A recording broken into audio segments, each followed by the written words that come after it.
What's up, ladies and guys and girls and everybody watching this? Hopefully, you all had a great weekend. Watched some NFL probably yesterday for a lot of you. Watched Bronny get his fourth championship. Watched the Rays get up 1-0. A lot of sports rolling yesterday. It was a good night for sports for a Sunday night like that. It was a great night for sports. You got the ALDS, or the ALCS, you got the NBA Finals, Sunday football. It doesn't get much better than that. No, sir, it does not. It does get better for Dak Prescott.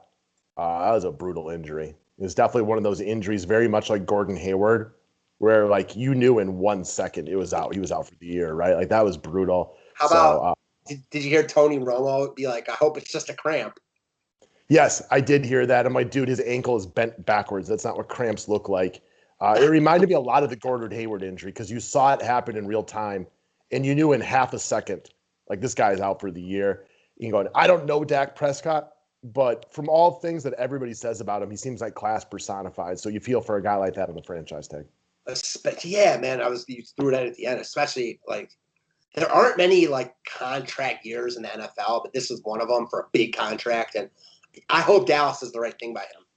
I do too. Like I was telling you, like I had Dak in a bunch of my DFS lineup, and a bunch of them finished less than a point out of the money. I can't even be mad about that when something so like real life terrible happens to a guy like this who seems like just a good person. Yes, that is very frustrating though on your end too. Yeah, I'd love to have won more and not having to split like your cash games and stuff like that. But like, dude, that was just a brutal injury for what seems like a good guy. So we all wish him the best of luck moving forward. And you're right, I agree with you. I hope Dallas takes care of him. No doubt. All right, guys. Again, always want to mention our show sponsor, Overlay Fantasy Sports. Had a monster weekend. Well, maybe monster's a little bit overrated. Had a really good weekend playing the matchup shop. All the things I talked about, like Bridgewater over Matt Ryan. It seemed like a really easy call. And apparently it was. I theorized Julio Jones wasn't going to play, so it was really easy for that one. Robbie Anderson over Tyler Boyd. We got it at even if you watched some of the videos earlier in the week. And by Sunday, the time it got there, you had to go at a -4. I think he still covered that one, but the matchup shop's awesome, guys. If you haven't tried it out yet, go. It is fun. It is an easy way to get skin in the game. And when you sign up, screenshot your initial deposit, and for God's sake, send it to us so I can give you a free membership to the 5-pack. Yeah, seriously. I saw some people had some monster weeks on the matchup shop, winning some massive parlays. One of our customers took down like a $900 parlay, and I saw another guy took down like a 3K parlay. So it's out there. I did an 11 parlay and went 10-1 on it. And I mean, it was Juju versus Cooper Kupp, which we flipped around from earlier in the week. Yeah, I really wish I hadn't included in there. Now, I only bet $1. I just wanted to try it for fun, but it would have paid out like 620 or something off of that dollar. I mean, like if you're looking for GPP types of upside, I go really heavy on the 1v1. But if you want GPP upside, like you can play these risky parlays like that. For sure. I'm with you on going 1-for-1, but it's like anything else, man. Like there's multiple ways to skin the cat. If you want to just keep throwing 10-team parlays for $1 and have some skin in the game for weeks, do that. Or if you like one play, go heavier on that. And everybody, guys, with all of the football things that DraftKings and like whatnot offers these days, we're going to be really heavy on our football information during this weird time period where we just have less sports going on. So if you want football information, we're going to be covering a lot of slates, a lot of that just for members, though. So sign up for a membership. Subscribe to the station if you're new to it, but we've kind of gone on and on without actually getting to the baseball crux of why we're here. 4 pitchers on the 2-game slate, and Walker Buehler is our favorite, also projected to be the chalkiest pitcher for all the reasons that you guys understand. He has the highest strikeout upside. He's the most talented pitcher on the slate.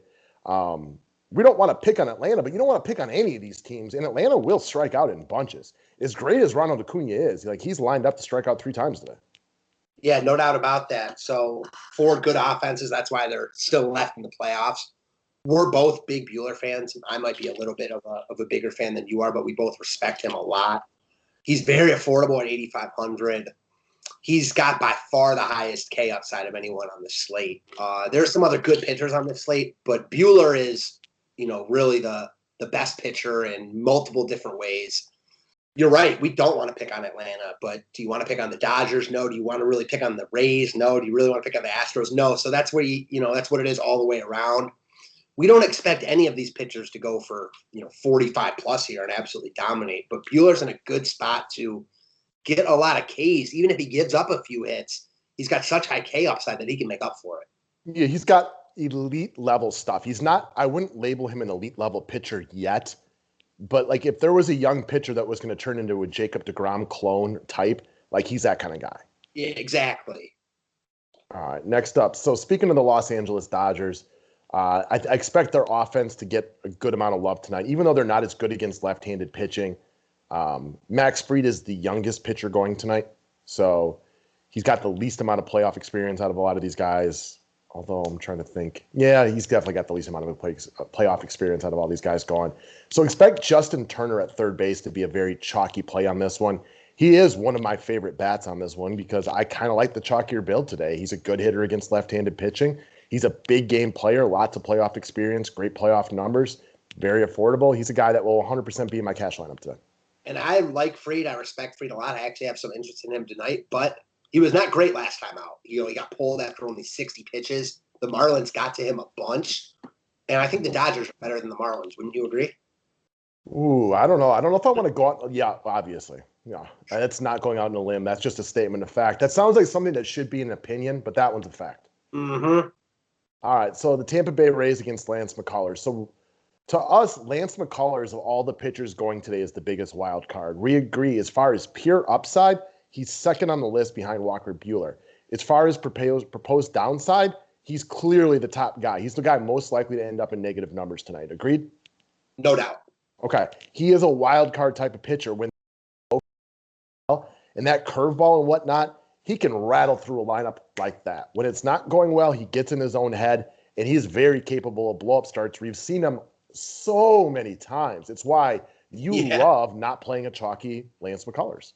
Yeah, exactly. He's getting too much love here. I get it. There's only 4 pitchers on the slate, but he's a guy that gets hit often. He's got electric stuff. Not quite as good a stuff as a guy like Buehler, but right on that next level.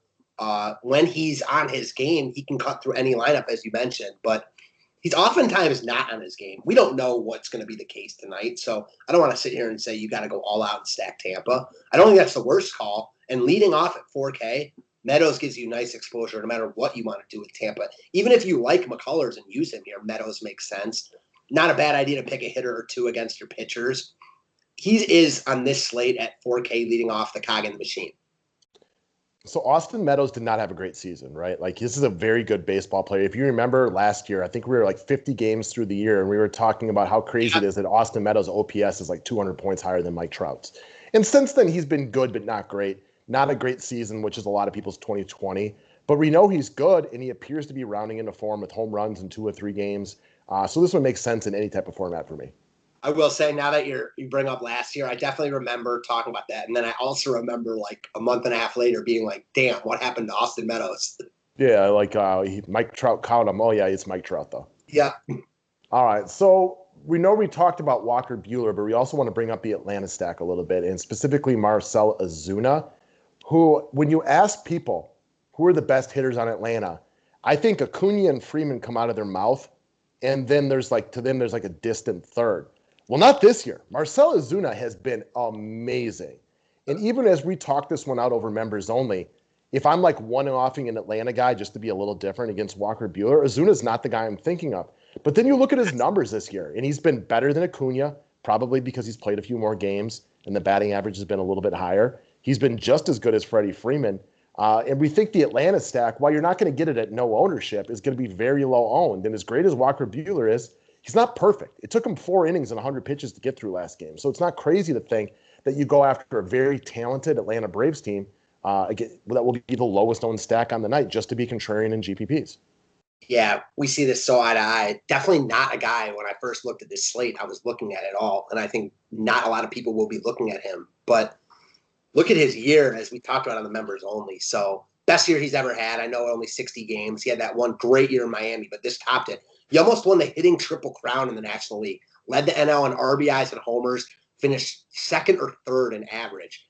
I mean, definitely going to be a top 5 NL MVP guy, maybe even top 3. And you're right. When you think about the best hitters on Atlanta, guys that people want to one-off, even against Bueller, it's Acuna and Freeman. I think you see Ozuna at like half those guys' ownership. And you're right. As far as this year's goes, Ozuna's been just as good, if not better than those guys. He looks good in the playoffs. Again, I was not looking at him hard like before our members only video. But after talking it out, like that really stuck with me. I think he comes in very low owned, and I like him as a one-off, even if you don't want to stack Atlanta. Yeah, he's very good. Yeah. And I think he gets a little underrated because he's had some down seasons. He's definitely had an up and down career. Like we talked about that year in Miami, back when it was Ozuna, Stanton, and Yelich, and lo and behold, the Marlins had the best outfield in baseball. He gets a little underrated, like, because even for me, like looking at these numbers, I knew he had a great season, but then it's like sometimes you just take a couple seconds to appreciate it, and you get him what I bet you he's sub 10% tonight. Yeah, something like that. I respect him also because he didn't have the greatest success in St. Louis. Not that he was awful, and he turned down multi-year deals to sign a one-year deal with Atlanta, kind of betting on himself, and it's going to pay off. Some team's going to pay him next year. Agreed. All right, last up. We're going to go right back to the Dodgers, though. Chris Taylor. Again, is Chris Taylor great? No, he's not, but he actually quietly had a really nice year. I know he had that really good year like 3-4 years ago, and then it's been a lot of platooning and back and forth and since then, but he had a nice season. He's another guy. He's had some big moments in the playoffs, probably because he's there every year playing for the Dodgers. And mostly this is because second base is really weak in our eyes today. And Chris Taylor at 3,800, you can be batting in the top 5 of that lineup, I would assume. Makes sense to me in any format. Yeah, we talked about the Dodgers lineup a little bit on our members only video. Guys like Chris Taylor are the reason it's so good. They're good. It's so deep. Chris Taylor, a guy on his own, is not, like you said, the greatest hitter in the world. But, I mentioned it with Meadows. He's more of a cog in the machine type, hitting in the middle of a really good lineup. He's got some speed. He's got a little bit of power, as evidenced by his 8 bombs. I mean, again, he's also under 4K at a weak second base position. He makes sense here. He's got a solid beard game, which I can always respect. No doubt. All right, guys, that's what we got for today. If you can click the thumbs up on the video, always appreciated. We'll hit you with some NFL Showdown information in a little bit. We'll be talking a lot of football. So if you're interested, come join the 5-pack. We'd love to have you. Besides that, have a wonderful Monday. Thanks, guys.